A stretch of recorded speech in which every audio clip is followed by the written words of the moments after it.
à toutes et à tous. Jésus-Christ aurait-il été sur Facebook, YouTube et autres? Nous arrivons au cœur de ce sujet après avoir vu la semaine dernière que le numérique est une révolution avec de nombreux avantages. Cependant, il existe bel et bien des dangers dans son utilisation, lesquels on en parlera au cours de ce numéro de Réalité Jeunesse en Spotlight. Et toujours, nous bénéficions de la présence de nos invités, Diana Anicia Assoupé et bien évidemment du prophète Don Céleste Nabi. Shalom à toi, Diana. Shalom à Tinouali. Alors, rappelons que Diana, elle est titulaire d'un BTS en ressources humaines et communication. Elle exerce dans le milieu de la communication. Le prophète Don Céleste Nabi, qui est pharmacien de formation, leader de la mission d'Isseva et porte-parole de la Ligue chrétienne des réformateurs. Il interviendra ici pour parler de l'aspect spirituel de notre thématique. Serviteur de Dieu, shalom. Shalom à vous, ma chère sœur. Je suis très contente encore de vous retrouver sur ce plateau. Nous également. Moi également. Voilà, alors la grande question demeure, hein, Jésus-Christ aurait-il été sur Facebook, YouTube et autres? Je sais que c'est à cette question-là que les téléspectateurs attendent certainement une réponse et bien vite, on va en arriver, mais bien évidemment on va commencer par le commencement. On parle de danger, on parle d'inconvénients. Quels sont les inconvénients du numérique? Est-ce qu'il y a véritablement des inconvénients? Il y a des inconvénients. Voilà, comme inconvénient, je peux déjà commencer par le problème de sécurité. Parce qu'actuellement, avec la technologie, tout peut être piraté. Ton compte peut être piraté, tu te lèves le matin, tu te dis, bon, ce compte est piraté, il y a des mises à jour, il y a tout ça. Même le côté financier. On peut te pirater, on peut te voler de l'argent sans même que toi-même tu ne saches. On t'envoie un SMS pour te dire non, tu as reçu de l'argent, toi tu vas vérifier alors que c'est une arnaque. Donc il y a ce problème de sécurité-là. Ensuite, je peux dire le risque de déperdition de l'information. Une personne peut être en train de faire un discours et arriver sur un point.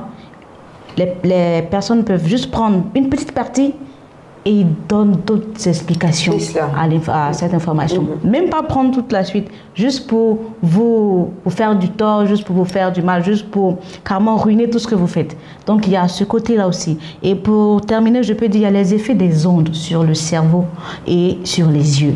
Constamment devant l'ordinateur. Travailler à la longue. On va vous dire de porter des lunettes. Ok. Maintenant, après le cerveau, tout le temps en communication, surtout ceux qui font les call centers. Oui, alors... il y a tous ces problèmes-là qui arrivent. Voilà. Donc, comme inconvénient, je peux citer déjà ces trois-là. D'accord. Voilà. Voilà. Donc, Diana, tu nous parles de ces 3 points-là, mais est-ce qu'il y a autre chose à ajouter à cela? Oui, avec le numérique, retenez et sachez que c'est la mondialisation qui se met en marche. Voilà. Donc, tout ce qui est technologie, comme je l'ai dit, il y a des inconvénients. Et comme inconvénient, surtout ça, c'est très majeur. La mondialisation qui se met directement en marche. Et quand on dit mondialisation, on sait un peu à quoi s'en tenir. D'accord. Alors, serviteur de Dieu, voici encore donc une autre terminologie qui fait son entrée dans notre thématique. On parle donc de mondialisation. Est-ce qu'il y a des avantages à la mondialisation?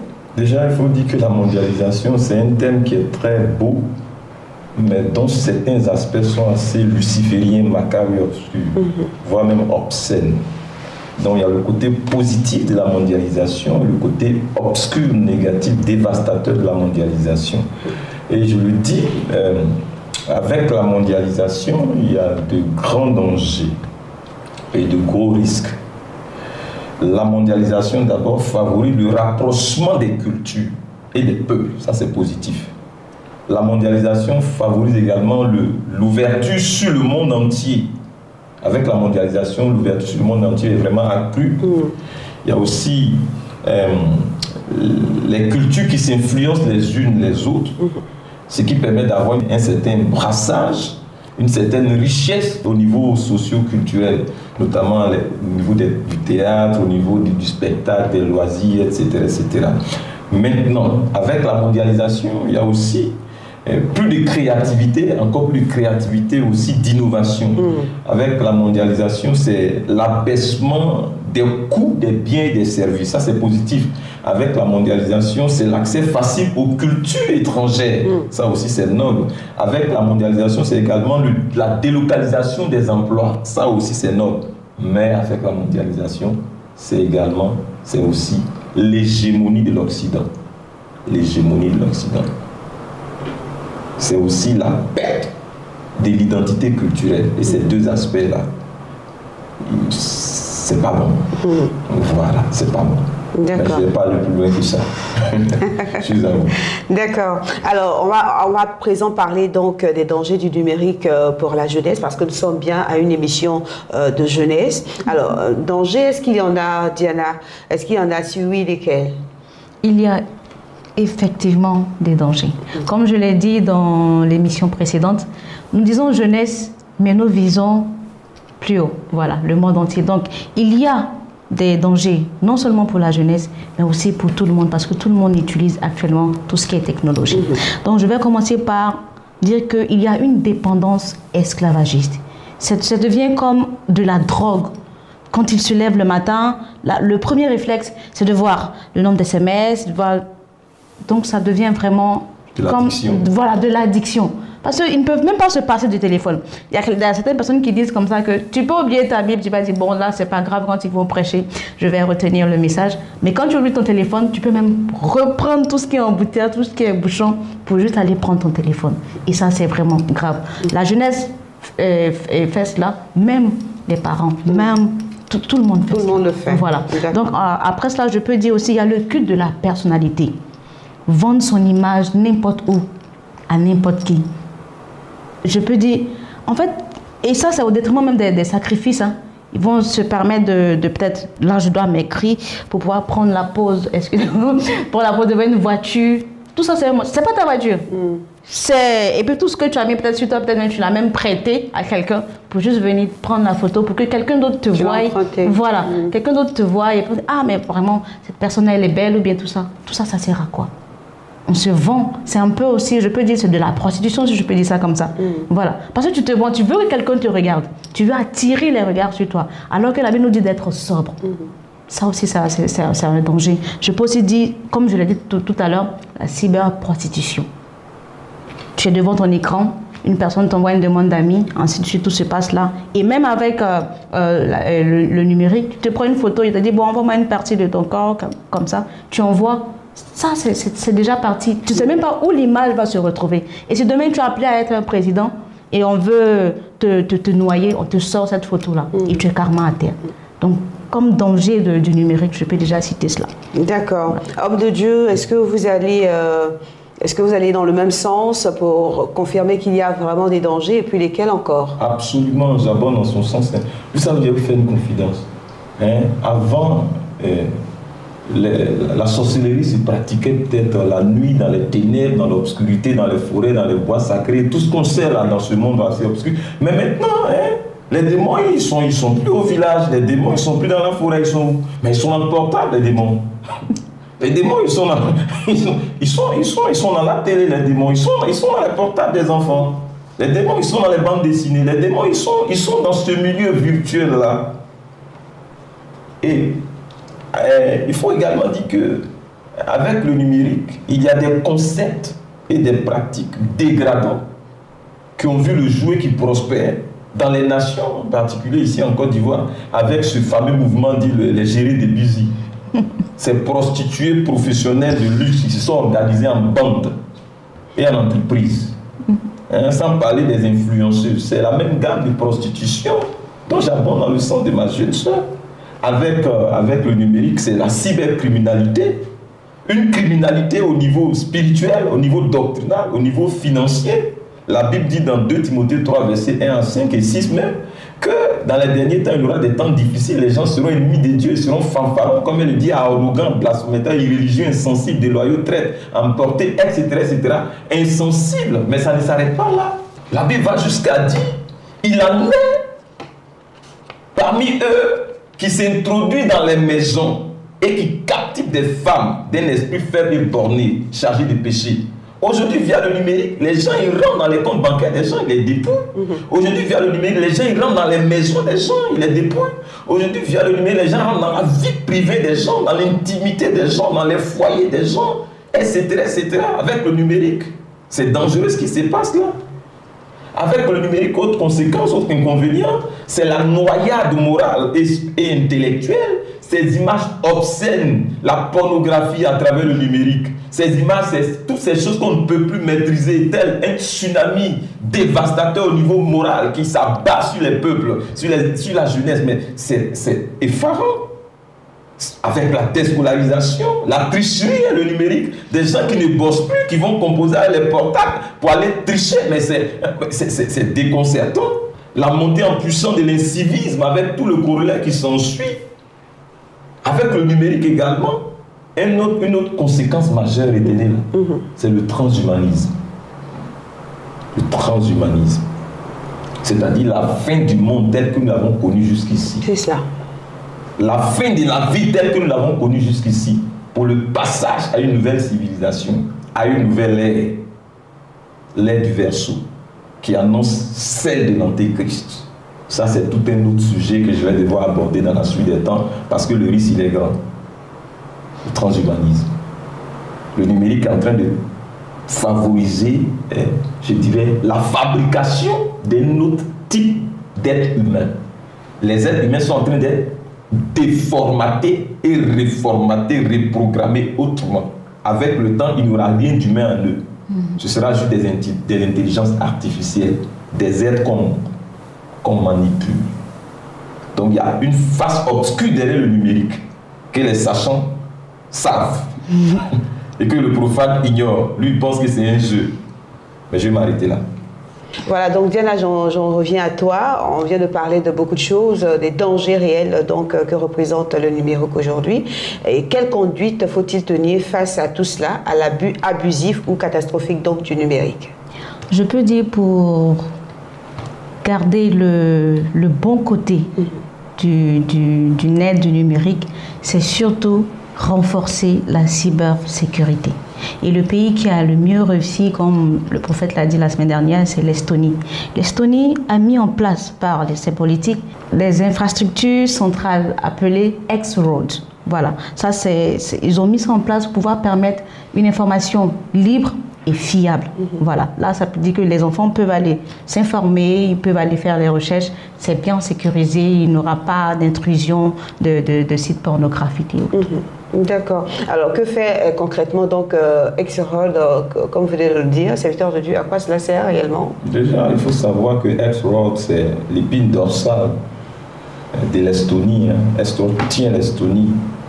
X-Road permet l'interconnexion et le fonctionnement harmonieux des diverses bases de données des secteurs, aussi bien publics que privés. En fait, voilà ce qui s'est passé. Afin de garantir la sécurité des transferts, toutes les données sortantes de X-Road sont numériquement signées et cryptées. Maintenant, toutes les données qui sortent également sont authentifiées et consignées. Donc la sécurité est de rigueur, elle est de mise. Et je pense que ce modèle-là, il faut le dupliquer. Je pense que la Finlande a également épousé X-Road. Et je pense que si l'Afrique tend vers cette technologie-là, ça sera vraiment bon. Parce que là, les informations fusent de toutes parts en ballant tout et n'importe quoi aux enfants, tout et n'importe quoi à la jeunesse. Les choses sont très rarement bien contrôlées. Je pense que la cybersécurité, comme la sœur le dit, elle doit être une priorité pour les nations, pour les politiques et pour tout le monde. Voilà. Je voudrais aussi revenir sur les dangers. Tout à l'heure, j'ai eu à parler d'un certain nombre de dangers.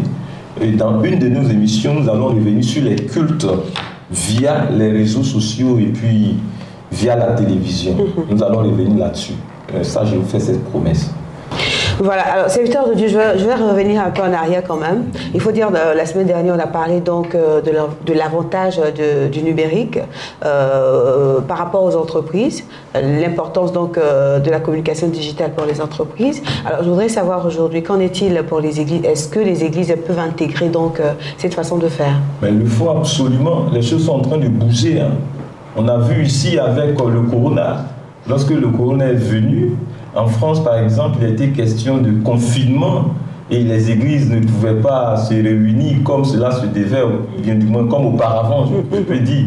Alors, qu'est-ce qu'il fallait faire? On a vu des églises qui étaient un peu coupés de l'outil informatique, qui ont perdu pratiquement 3 quarts, voire 4/5 de leur membre à la reprise des activités. Les fidèles sont partis, d'autres sont allés s'informer sur des sites et le diable les a emportés loin de la saine doctrine. Donc une église qui se déçoit de cette grâce-là, elle est en train de se massacrer, hein. Elle est en train de se détruire. Les églises doivent aller à la digitalisation, à la numérisation. Mais le monde bouge. Nous ne sommes pas dans la préhistoire. C'est pas le temps où on prend les cailloux pour cueillir la mangue, absolument pas. Il faut évoluer.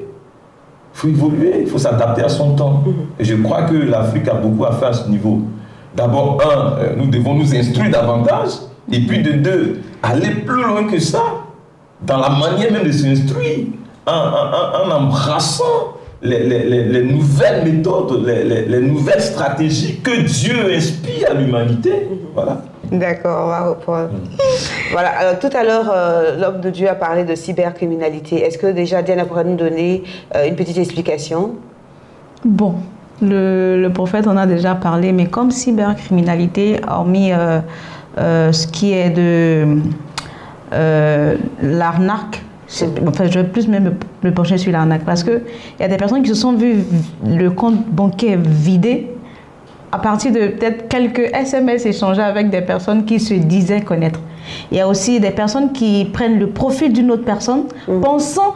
Je vais prendre un exemple clair. Moi, j'ai l'habitude d'échanger avec vous. Et quelqu'un pirate mon compte. Il vient et dit, ah non, je suis dans des problèmes, j'ai besoin d'1 million pour tout. Et vu la relation que nous avons, automatiquement, tu peux peut-être faire le dépôt sur le numéro même que la personne, alors que ton compte a été piraté. Moi, mais je ne suis même pas informée de ce qui se passe. Donc, vraiment, c'est grave, la cybercriminalité. D'accord. On a plus d'explications à ce propos? Déjà, il faut dire que la cybercriminalité, c'est le fait de se servir de ses compétences technologiques à des fins de nuisance, de destruction ou de profit malsain. Ce que nous appelons ici, par exemple, en Côte d'Ivoire, le boutage, l'arnaque.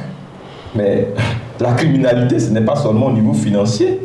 Non, la criminalité au niveau spirituel, la criminalité au niveau doctrinal, la criminalité au niveau aussi même idéologique. Avec donc aujourd'hui ces espaces virtuels-là, on peut fabriquer des monstres de loin, à distance, hein, à travers l'endoctrinement. Avec le numérique aujourd'hui, on peut déconstruire des personnes. Avec le numérique, il y a des gens qui se sont érigés en pasteurs alors qu'ils ne savent, ils n'ont jamais accepté Jésus, ils ne l'ont même pas rencontré quelque part dans leur cœur. Vous voyez? Avec le numérique, chacun se donne l'image de ce qu'il n'a jamais été, voire même qui ne sera jamais. Avec le numérique, il y a des gens qui sont déjà achetés des Porsche, qui sont achetés des Lamborghini, mais alors qu'ils peinent même à pouvoir prendre un Baka ici en Côte d'Ivoire, le commun là, à 200 francs. Avec le numérique, c'est la duplicité, avec le numérique, c'est l'hypocrisie, avec le numérique, c'est se faire voir, c'est de l'habillage. Mais la criminalité, il y a aussi le côté même, je dirais, doctrinal. Avec le numérique, aujourd'hui, il y a des gens qui enseignent des choses incroyables au nom de la Bible, au nom de Jésus-Christ.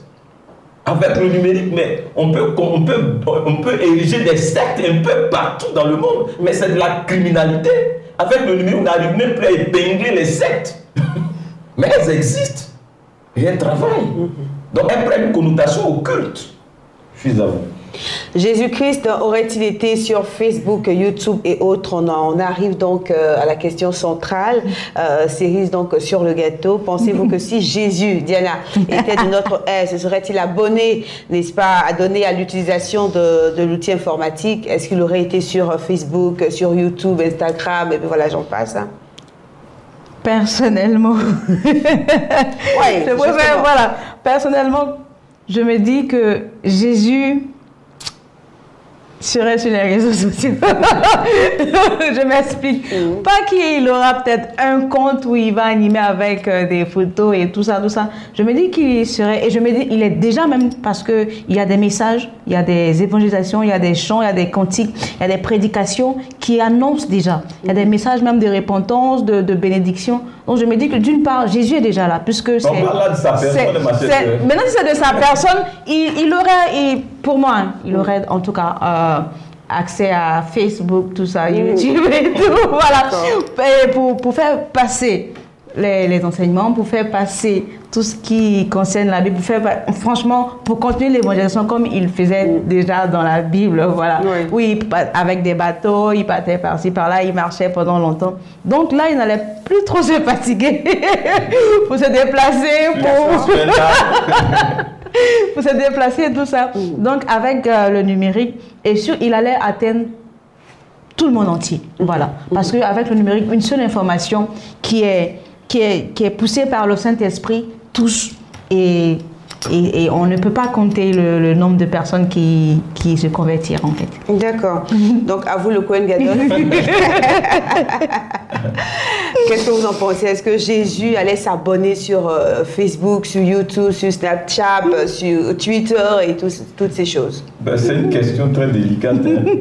Mais vous savez, pour pouvoir trancher sur cette question, il faut pouvoir analyser l'environnement dans lequel notre Seigneur a vécu et rendu ministère de son vivant.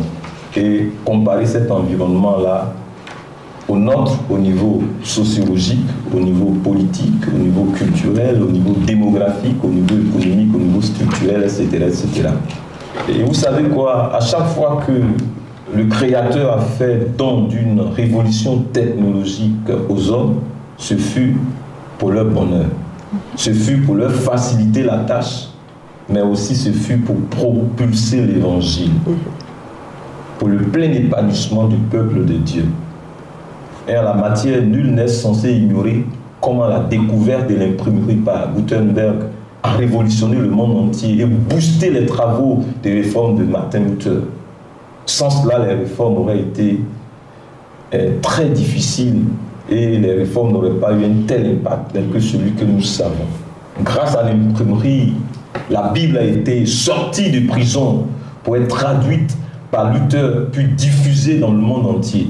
Ce fut une véritable révolution, aussi bouleversante que l'Internet à notre ère. L'imprimerie fut ce qu'est aujourd'hui Internet à notre ère. Il n'y a rien, je le dis, de démoniaque dans le fait de l'utilisation des outils technologiques. C'est des dons divins. Quant à l'application des lois du Créateur dans la création, à propos de laquelle même Dieu lui-même a dit dominer et assujettissez. Dieu nous a dit de soumettre la création, de dominer la création. Mais c'est pas le maniement des lois de la nature. Et Internet en est un bel exemple. Le numérique en est un bel exemple. La digitalisation en est un bel exemple. À travers le numérique, mais c'est la gloire de Dieu également qui se manifeste lorsque l'usage il est sain. Et je l'atteste haut et fort qu'il est indéniable au regard des Écritures que notre Seigneur Jésus-Christ, durant son incarnation, a dû et dûment composer avec les technologies de son époque. J'assume, c'est clair. Il a parlé la langue, pour ne pas dire le langage de son époque. Il a eu même à parler en araméen, un hébreu tardif. Eli, Eli, lama sabachthani. Il a illustré ses enseignements par des images de son époque. Il a composé avec les réalités de son époque. Notre Seigneur Jésus-Christ n'était pas un homme révolu, déphasé en déphasage. Il n'était pas vieux jeu. Ça n'était pas un potentat, ni un iconoclaste, ni un hippie, ni un déconnecté social. Il était à jour. La Bible dit de lui que son habit n'était pas cousu de main d'homme tellement qu'il était élégant. Il n'avait pas de couturier dans la planète pour lui. Hein. Il était en même temps en communion viscérale et fusionnelle avec son Père, mais dans le même temps, il était immergé dans les réalités et le timbre de la société dans laquelle il était. D'où son impact imparable à jamais. Tu ne peux pas ne pas interagir avec la société dans laquelle tu es, ne pas composer avec les réalités de cette société et espérer avoir de l'impact sur cette société. C'est impossible. Tu ne peux pas avoir de l'impact dans notre société moderne si tu n'as pas d'outil informatique. C'est impossible. Impossible. Notre Seigneur, ne l'oubliez pas, ce fut un homme d'extrême intelligence, d'extrême élégance en manière, un fin stratège. Et donc, eu égard à tout cela, je peux avec assurance et certitude me prononcer pour dire que si notre Seigneur Jésus-Christ avait parlé à notre époque, je suis d'accord avec ma chère sœur, il aurait été sur les télés. il aurait été sur les réseaux sociaux, sur Facebook, sur YouTube, sur Twitter. Peut-être un peu moins sur Instagram. Un peu moins sur Instagram parce que c'était pas l'homme à vouloir se faire voir notre Seigneur. Il était humble, il était sobre, il était effacé. La Bible dit de lui qu'il n'avait pas de prestance particulière, tellement simple. Voilà. Il allait paraître sur les réseaux sociaux, pourquoi? Mais pour rendre ministère, pour enseigner, pour délivrer. Mais non pour poser en vedette hollywoodienne, c'était pas son truc ça, notre Seigneur. En tous les cas, on aurait trouvé Jésus sur les réseaux sociaux. Mais non pas pour se produire comme le font nos pasteurs qui ne savent pas ce qu'ils doivent faire, ou s'exhiber, mais pour le salut des âmes. Jésus, c'était pas un mannequin là. Mais mieux, Madame Wali. Notre Seigneur aurait eu à lui-même son espace d'éthique. Pourquoi je le dis? Parce que ne l'oubliez pas, il avait son DAF, même si c'était un voleur, Judas. Il avait également son staff logistique. Quand il sortait, il y avait une aire autour de lui. Il était organisé, notre Seigneur. Il savait même utiliser la direction du vent et les espaces vides, tels que l'eau, pour que sa voix porte, comme à travers un mégaphone. Mais ça, c'est une technologie de son temps. C'est le YouTube de son temps. C'est le Facebook de son temps. C'est le Snapchat de son temps. C'est le Twitter de son temps. Était organisé. Donc il aurait été sur les réseaux sociaux, ma chère soeur. Mais pour que le ministère ait encore plus d'impact. Et je dis à nos pasteurs contemporains, comment espérez-vous remplir les stades de 10 000 personnes, 15 000 personnes, quand le Seigneur dit allez faire de toutes les nations des disciples? Mais l'instrument il est là. À partir de là, nous avons touché 198 pays dans le monde. Amen. Mais je ne connais même pas certains pays, mais j'y suis déjà. Mais c'est phénoménal. C'est cela le miracle aussi de Dieu. On ne doit pas s'en priver. Notre Seigneur l'aurait fait. Donc nous gagnerons à le faire. Je suis à vous. Voilà, donc je pense qu'on a terminé, hein, serviteur de Dieu. Vous avez déjà tout dit. La réponse est claire pour tout le monde. Merci à toi, Diana. Merci. Tu es d'accord avec la conclusion? C'est ce que j'ai dit. Voilà, donc je pense qu'il n'y a plus rien à ajouter. Merci à vous et puis merci à l'ensemble de nos chers téléspectateurs. On espère que vous avez été satisfaits en suivant donc cette émission en intégralité. On ne va pas faire comme les gens qui prennent un petit bout de discours pour enflammer la toile. Il faut véritablement suivre l'intégralité de cette émission-là justement pour pouvoir en juger. Et je pense qu'on peut retrouver l'intégralité sur YouTube. Absolument. Voilà, sur YouTube. Il suffit juste de regarder les contacts qui s'affichent au bas de votre écran et toutes les adresses référentes. Voilà, c'est la fin de ce numéro de Réalité Jeunesse en Spotlight avec pour thème Jésus-Christ aurait-il été sur Facebook, YouTube et autres. On va dire que vu les avantages énormes et les solutions qu'offre le numérique pour toutes les disciplines et à tous les niveaux de notre société, il serait absurde, n'est-ce pas, que le chrétien reste hors des avancées technologiques du moment. Toutefois, il faut en connaître la face cachée et ne pas se laisser prendre au piège de ce siècle et de ce système qui est déjà mis en place. On se retrouve très bientôt pour un autre numéro de votre émission Réalité Jeunesse en Spotlight par la grâce de Dieu. Portez-vous bien. À très bientôt. Shalom. Shalom.